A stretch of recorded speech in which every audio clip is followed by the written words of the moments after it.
ध्यान का स्वरूप समझ लो भैया।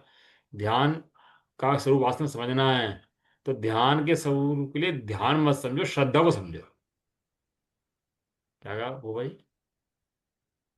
ध्यान को समझो, श्रद्धा है तो ध्यान है। श्रद्धा क्या काम करती है, कैसे काम करती है? बिना चिंतन करे चिंतन रहता है, बिना ध्यान के ध्यान रहता है, बिना सोचे सोच में रहता है। वो श्रद्धा का ध्यान कैसा होता है? उस श्रद्धा को पकड़ो, वो उसे पकड़ो, वो क्या काम करती है, कैसे काम करती है।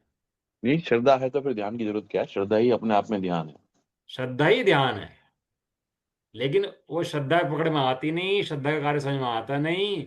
और वो बस ज्ञान और चारित्र में समझते मैं ध्यान कर रहा हूं, और श्रद्धा के ध्यान के बिना ज्ञान और चारित्र का ध्यान हो सकता नहीं। क्या? जब तक श्रद्धा का ध्यान प्रारंभ नहीं होता तो कोई कितना ही चाले कि मेरे ज्ञान हो गया है, चारित्र हो गया है, वो संभव ही नहीं है। हो ही नहीं सकता। करता रहा कोशिश, तू गधे के सींग लगाता रहे बैठ के। मैंने गधे के सींग लगा दिए। श्रद्धा के ध्यान के बिना ज्ञान और चारित्र का ध्यान गधे के सींग के समान है, ये समझ लो।